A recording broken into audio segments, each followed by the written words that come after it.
السلام علیکم۔ آج ہم بات کرنے والے ہیں پاکستان کے صوبہ بلوچستان کی تاریخ کے بارے میں، جو اپنی ثقافتی ورثے، قدیم تہذیبوں، قدرتی وسائل کی وجہ سے جانا جاتا ہے۔ بلوچستان کی تاریخ ہزاروں سال قدیم ہے۔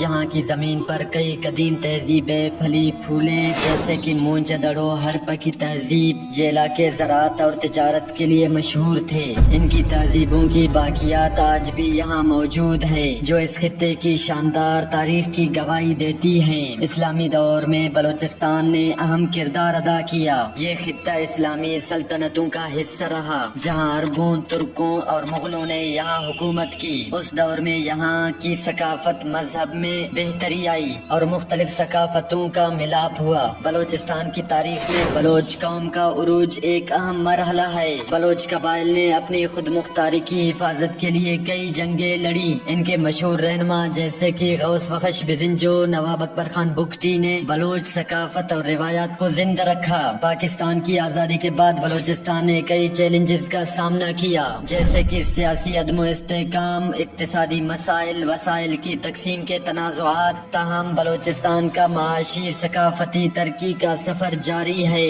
یہاں کے لوگ اپنی روایات، ثقافت کو برقرار رکھنے کی کوشش کر رہے ہیں۔ آج بلوچستان ایک نئی راہ پر گامزن ہے۔ یہاں کی قدرتی وسائل جیسے کہ گیس، کوئلہ اور معدنیات اقتصادی ترقی میں اہم کردار ادا کر رہے ہیں۔ رقبے کے لحاظ سے بلوچستان پاکستان کا سب سے بڑا صوبہ ہے۔ اس کا کل رقبہ 3,47,190 مربع کلومیٹر ہے، جو پاکستان کے کل رقبے کا 43.6% حصہ بنتا ہے، جبکہ اس کی آبادی 1998 کی مردم شماری کے مطابق 65,65,885 نفوس پر مشتمل تھی۔ اس وقت صوبے کی آبادی ایک محتاط اندازے کے مطابق 90 لاکھ سے 1 کروڑ کے درمیان میں ہے۔ قدرتی وسائل سے مالا مال بلوچستان مال وقوع میں ایک اہم ترین صوبہ ہے، مگر افسوس حالیہ UN عالمی ادارے کے سروے کے مطابق بلوچستان دنیا کا سب سے پسماندہ اور غریب ترین علاقہ ہے۔ اس کے شمال میں افغانستان، صوبہ خیبر پختونخوا، جنوب میں بحیرہ عرب، مشرق میں سندھ اور پنجاب، جبکہ مغرب میں ایران واقع ہے۔ اس کی 832 کلومیٹر سرحد ایران اور 1120 کلومیٹر طویل ترین سرحد افغانستان کے ساتھ ملی ہوئی ہے، جبکہ 760 کلومیٹر طویل ساحلی پٹی بھی بلوچستان میں ہے۔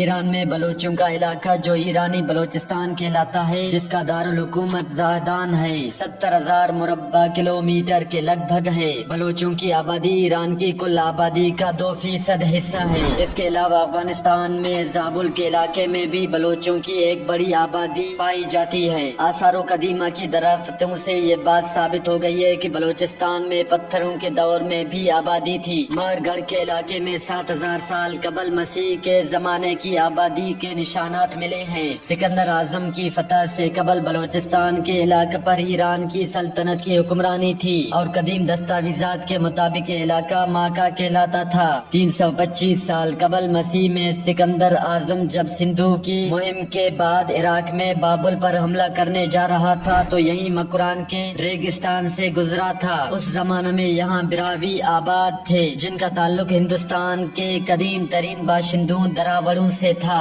1958 میں اس وقت کے وزیر اعظم ملک فیروز خان نون، جن کا تعلق پنجاب سے تھا، اس نے عمان سے مذاکرات کامیاب کر کے گوادر کے علاقے کی ملکیت بھی حاصل کر لی۔ 1969 میں 1 یونٹ کو توڑا گیا اور 4 صوبے بنے تو کلا ڈویژن، کوئٹہ ڈویژن اور گوادر کو ملا کر تو موجودہ صوبہ بلوچستان وجود میں آیا۔ سن 56 کے آئین کے تحت بلوچستان کو مغربی پاکستان کے ایک یونٹ میں ضم کر دیا گیا۔ سن 70 میں عام انتخابات ہوئے، اس میں پہلی بار بلوچستان ایک الگ صوبہ بنا۔ بلوچستان میں نیشنل عوامی پارٹی فاتح رہی اور سن 72 میں پہلی بار بلوچستان میں منتخب حکومت قائم ہوئی۔ پہاڑی نوعیت، پانی کی کمی کی وجہ سے بلوچستان کی آبادی کی کثافت کم ہے۔